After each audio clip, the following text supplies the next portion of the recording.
রোমে সিলেট জাতীয়তাবাদী forum Italy আয়োজন করেছে গণসংবর্ধনা। ইতালি বিএনপির সাধারণ সম্পাদক ঢালী নাসির উদ্দিন, কেন্দ্রীয় জিয়া প্রজন্ম দলের উপদেষ্টা মণ্ডলীর সদস্য এবং সিলেট বিভাগ জাতীয়তাবাদী ফোরামের সভাপতি মোহাম্মদ গাউসুজ্জামান গেন্দু শাকিল সংগঠনের ভাইস চেয়ারম্যান নির্বাচিত হওয়ায় এ সংবর্ধনা দেয়া হয়। বিস্তারিত রিপোর্টে। ইতালি বিএনপির সাধারণ সম্পাদক ও special assistant to the chairperson foreign affairs adviser কমিটির সদস্য ঢালী নাসির উদ্দিনকে কেন্দ্রীয় জিয়া প্রজন্ম দলের উপদেষ্টা মণ্ডলীর সদস্য এবং সিলেট বিভাগ জাতীয়তাবাদী ফোরামের সভাপতি মোহাম্মদ গাউসুজ্জামান গেন্দু শাকিল এই সংগঠনের ভাইস চেয়ারম্যান নির্বাচিত হওয়ায় সিলেট জাতীয়তাবাদী ফোরাম একটি গণসম্বর্ধনার আয়োজন করে। রাজধানী রোমের স্থানীয় একটি রেস্টুরেন্টের হলরুমে অনুষ্ঠিত এই আয়োজনের প্রধান অতিথি হিসেবে উপস্থিত ছিলেন ইতালি বিএনপির ভারপ্রাপ্ত সভাপতি আমিনুর রহমান সালাম।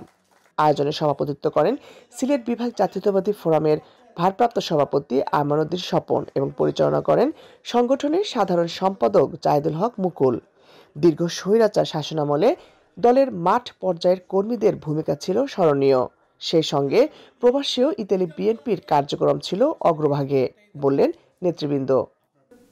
আগামীতেও যদি ইনশাল্লাহ ইতালি বিএনপি কমিটি যখন হবে, যুবদল হবে, মহানগর যেই জায়গায় আপনারা যারা থেকে ছিলেন তারা ইনশাল্লাহ মূল্যায়িত হবে।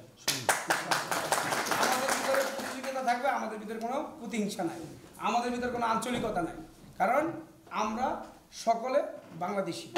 বাংলাদেশের যেই কোনো স্থানে আমাদের বসবাস হোক না কেন, আমরা জাতীয়তাবাদী দলের আমরা একটা পরিবার। তাই আমাদের ভবিষ্যৎ রাষ্ট্রনায়ক দেশনায়ক জনাব তারেক রহমান সাহেব আমাদেরকে যে নির্দেশগুলো দেন, আমরা যেন সেই নির্দেশগুলো অক্ষরে অক্ষরে পালন করি। ইতালি বিএনপির নেতৃত্ব ধারে আগামী দিনের আমাদের রাষ্ট্রনায়ক জনাব তারেক রহমান যাবে যখন, তখন ইনশাল্লাহ এই ইতালি বিএনপি থেকে আমরা একটা মুখ্য শক্ত ভূমিকা রাখবো। এই সময় সিলেট জাতীয়তাবাদী ফোরামের নেতৃবৃন্দরা দুর্নীতিমুক্ত, সুখী ও সমৃদ্ধ বাংলাদেশ গড়ে তুলতে সকল ধরনের সহযোগিতার প্রত্যয় ব্যক্ত করেন। ইতালি বিএনপিকে হাতে হাত রেখে সুন্দর বাংলাদেশ গড়ার প্রত্যাশা নিয়ে আগামী দিন যাত্রা করবে। আমরা একটা জিনিস বলতে চাই, আমাদের প্রবাস থেকে একটাই দাবি, আমাদের আগামী বাংলাদেশে তারেক রহমানের নেতৃত্বে সুন্দর দুর্নীতিমুক্ত একটা দেশ চাই। গণসম্বর্ধনার এই আয়োজনে আরও বক্তব্য রাখেন ইতালি বিএনপি যুবদল রোম মহানগর বিএনপির শীর্ষ নেতৃবৃন্দ।